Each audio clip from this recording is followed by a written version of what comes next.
Bonjour à toutes et à tous.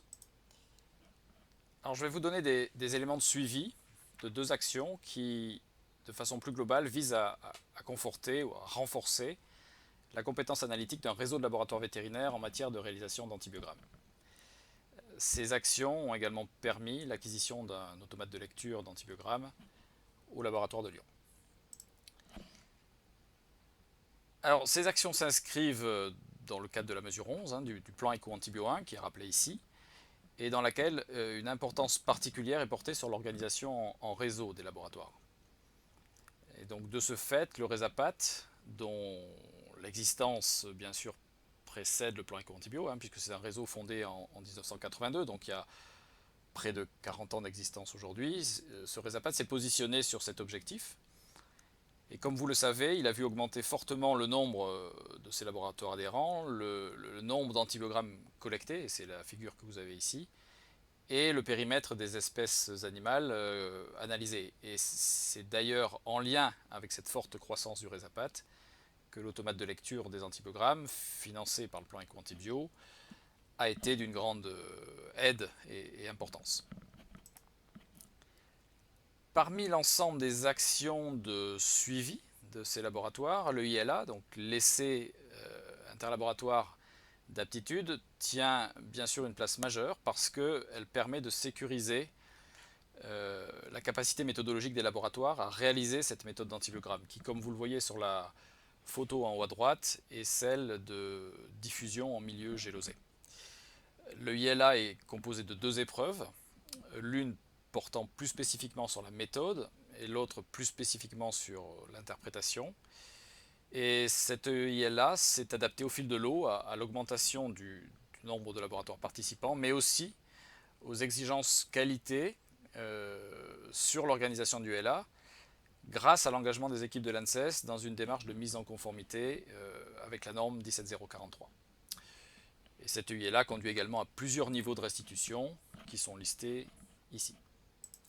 Alors vous avez ici une illustration de l'un des formats de restitution. Il s'agit de la restitution orale. Vous voyez que dans le cadre du programme des journées RESAPAT, ici la session de 2019, chaque année vous avez un temps dédié, ici en bas à gauche du programme, à la discussion autour des résultats obtenus lors des essais interlaboratoires. Quelques illustrations plus techniques, notamment les résultats aux deux épreuves. Vous avez à gauche sur 36 points ou sur 6 points. Et vous voyez que les performances des laboratoires sont très bonnes à ces deux épreuves. Ou la distribution en haut à droite pour l'ensemble des laboratoires, des diamètres obtenus pour un antibiotique donné et une souche bactérienne donnée. Ici pour le staphylocoque doré. Et cette EILA est également l'occasion d'analyser les contrôles qualité internes des laboratoires. C'est l'illustration que vous avez en bas à droite.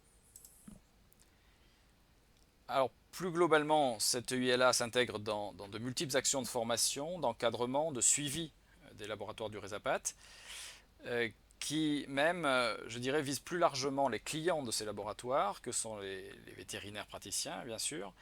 Et c'est, de notre point de vue, réellement un continuum de compétences qu'il faut viser dans ce maillage professionnel. Donc les essais interlaboratoires, nous en avons parlé.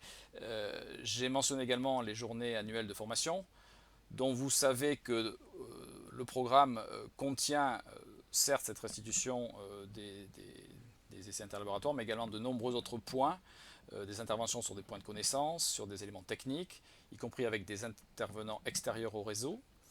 L'édition du rapport annuel que vous connaissez bien également et la version plus récente qui va être mise en place prochainement, AirShiny, qui permet d'accéder selon un format digital aux données du RESAPAT, sont également des occasions de discuter des résultats obtenus par les laboratoires et de les mettre en perspective avec eux.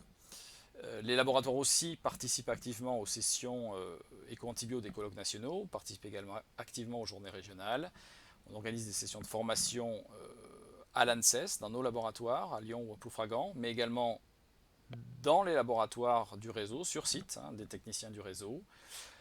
On a mis en place un site internet, on a également une assistance en ligne par une adresse mail extrêmement utilisée pour des échanges directs sur des points essentiellement techniques.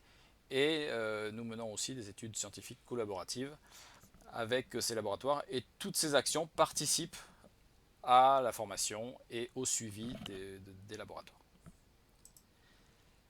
Alors voilà en quelques mots les activités qui sont développées par l'ANSES dans ces actions que je qualifierais de structurantes de la communauté des laboratoires vétérinaires, qui concourent au maintien et à l'amélioration continue de la qualité d'analyse des laboratoires du Résapat et qui permettent de conclure à la rigueur et à la fiabilité des antibiogrammes lorsqu'ils sont réalisés par ces laboratoires adhérents.